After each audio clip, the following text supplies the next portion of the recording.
the first point I'd like to raise is the question I gave as the title about let's be honest, the difficulty of a genuine left international project.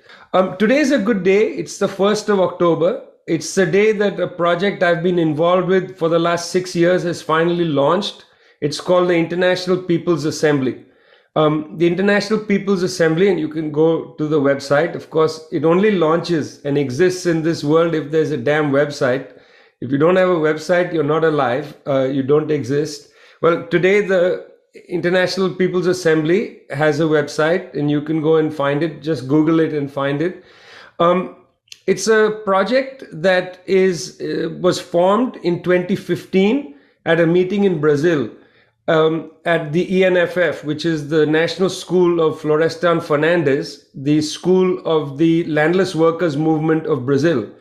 The MST, the Landless Workers Movement, had called a meeting in Brazil in 2015, hands up in the air saying, is it possible to build an international project, a global left project? Is it at all possible? A range of people came, mainly from Africa, Asia, Latin America, and the Caribbean, and opened an honest discussion.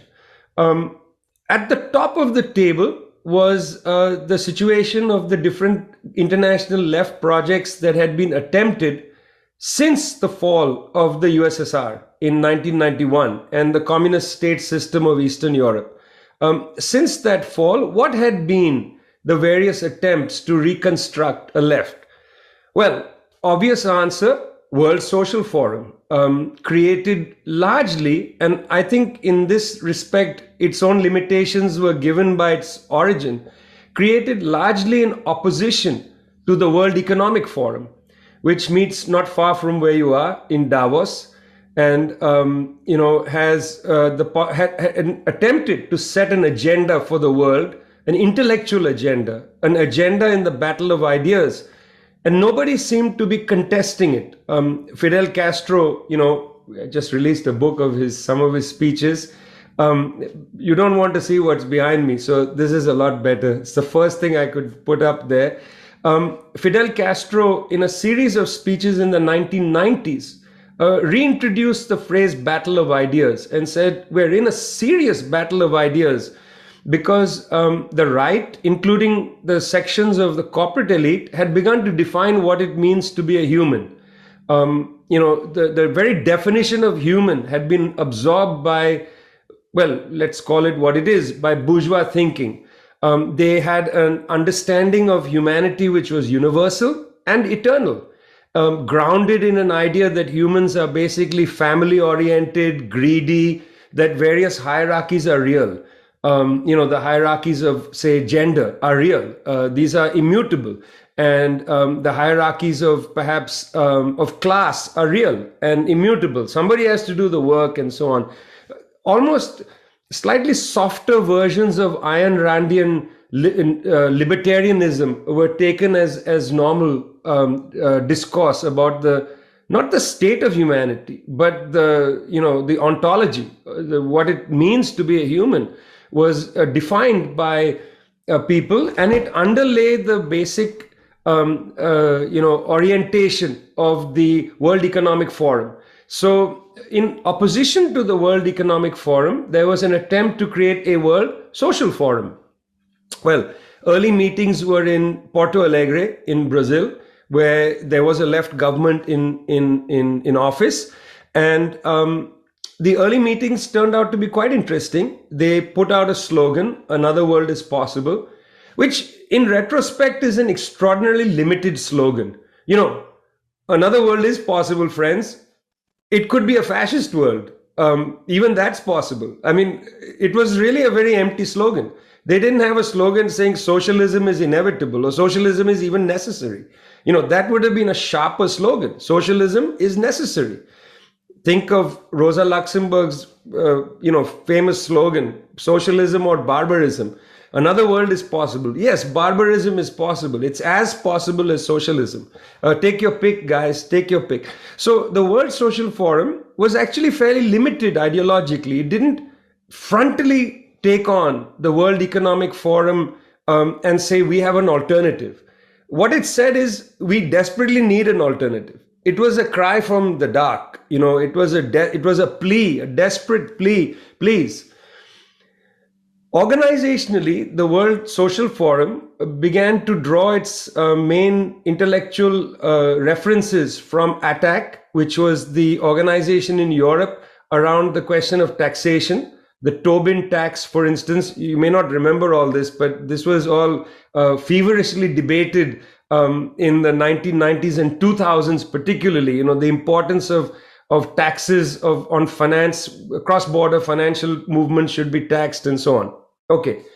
But the real limitation of the World Social Forum was it was an individual place. People could just get an air ticket and show up. You didn't have to be a member of anything. And by the end of the World Social Forums in Brazil, 3/4 of the people who were there were from North America and Europe, maybe even more than 3/4. It essentially became a NGO festival.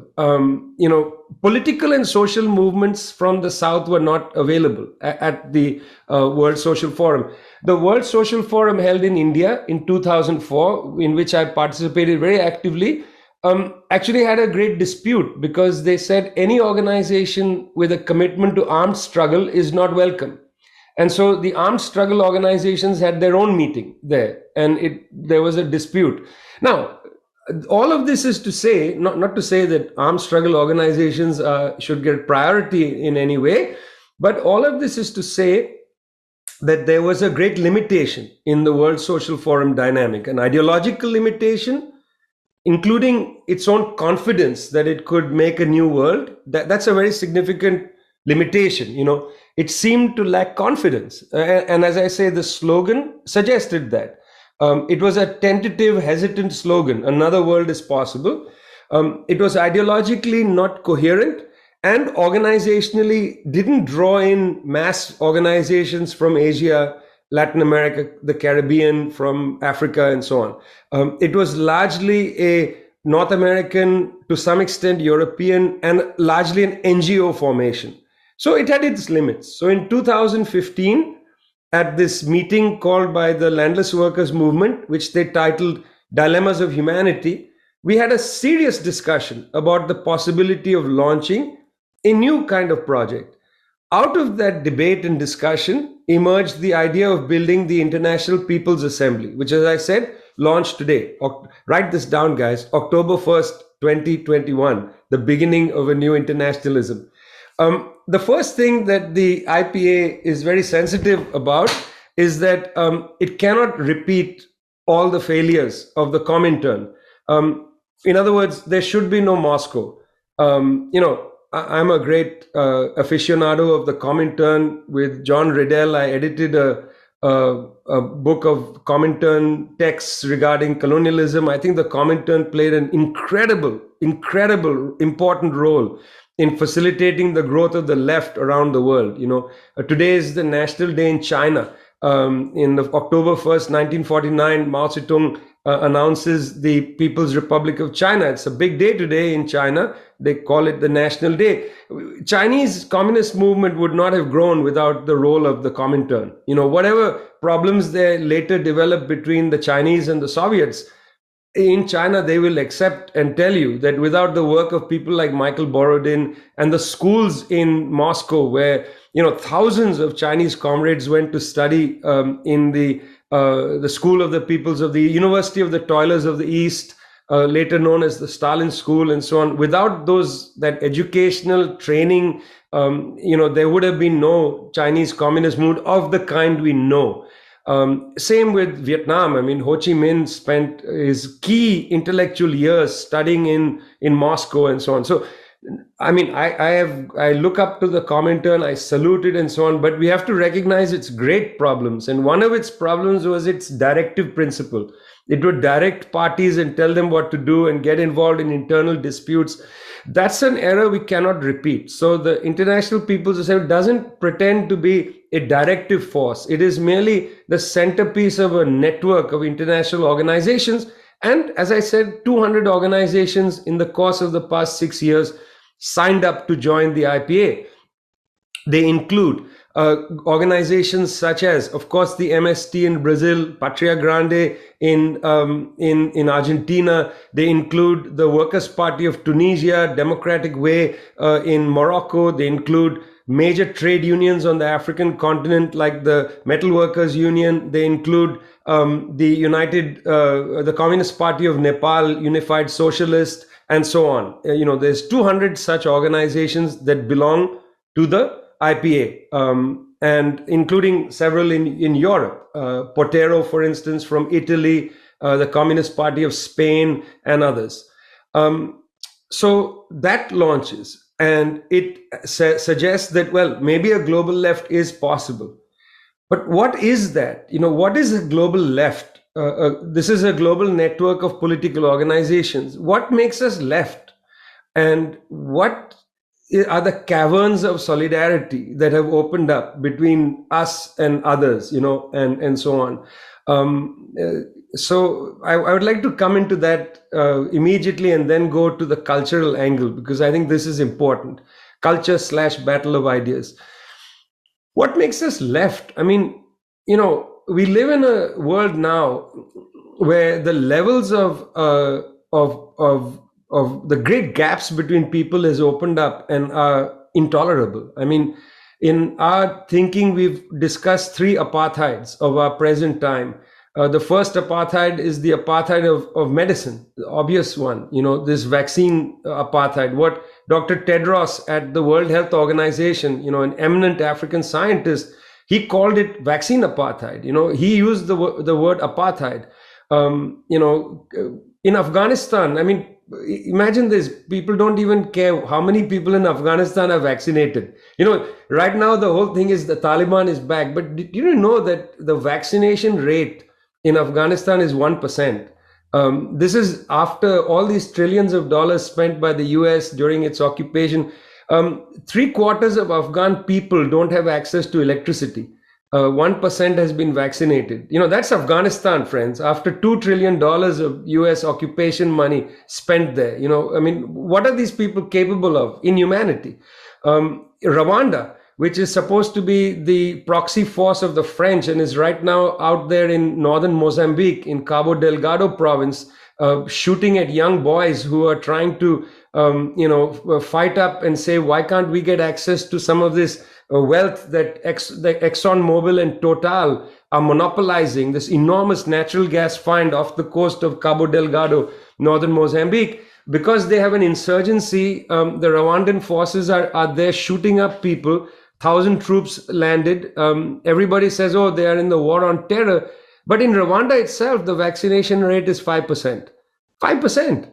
This is Rwanda, supposedly the country that's, the most advanced in terms of its relationship to the West and so on. 5%. Medical apartheid. It's not just COVID-19 vaccines, it's everything. It's everything. The patent regime has basically denied the world, medical care. The second is a kind of food apartheid. The FAO, the Food and Agriculture Organization at the UN, says that 2.37 billion people don't know when their next meal is coming from. 2.37 billion people don't know where their next meal is coming from. I mean, how do we live every day, on this ridiculous planet where about 1 in 3 people don't know where the next meal is coming from? It's atrocious. 981 million tons of food are wasted every year. 981 million tons. I mean, food waste, food loss, and then the fact that people just are not economically empowered means that they have to starve. It's not that there's not enough food in the planet, by the way. There's ample food. It's they don't have money. If you don't have money, you can't eat. That's called capitalism. That's the problem we face. If we're a global left and we don't take a position on medical apartheid and food apartheid, we've lost our minds. Finally, there's financial apartheid. The developing countries of the world have an external debt, total external debt of $11 trillion. 11 trillion sounds like a lot of money. But our research institute did some research and we found that at a minimum, $37 trillion is sitting in illicit tax havens. 3 times the external debt of developing countries is sitting in these bloody tax havens Some of them in the heart of Europe. They're not all in Panama and in, the Atlantic Ocean on small islands. No, they're in Europe, many of them. $37 trillion of what? Wealthy bondholder money. Last year, just to put these apartheids together, last year, 64 countries out of 193, 64 countries spent more servicing their debt to these wealthy bondholders than they did on medical care. 64 countries in the middle of a pandemic spent more to service this damn debt than to take care of their own people's health. And where do these wealthy bondholders live? They live in Europe, they live in North America. That's where they live. These are not the elites in Brazil and in South Africa and so on. Those elites have no, they don't have any purchase. Don't look up to them with any respect. But by God, they are not the ones claiming the money. It's liberal, wealthy bondholders sitting in Germany, sitting in United States and so on, that are claiming money in the middle of a pandemic rather than allowing these countries to take care of the health calamity that has befallen their people. So the left has to first be constructed on a set of values. We have to take a position on some of these issues. Where you stand on this, I think, is where you get defined. Anybody who says that these three apartheids cannot be transcended immediately is not on the left. And I think that's a dividing line. We have to draw a line somewhere. And then we have to grow and fight the battle of ideas. So the first question is, there is no left that just exists in the world. You have to build it. There is no left that exists. And you build it based on making a claim on the set of values people hold. Where do your values take you? Which side of the divide will you stand on? By the way, when I talk about this divide, I don't mean this being like a permanent divide. I hope you understand that. I don't want to be misunderstood. This divide is a divide of values, not a divide of where people stand. You can always move from one side of the values to the other, but we have to delimit. We have to draw a line and say that there's no compromise with somebody who says that wealthy bondholders should first get in line before medical care and so on. That's the line. We draw a line there. And the left is defined based on that line.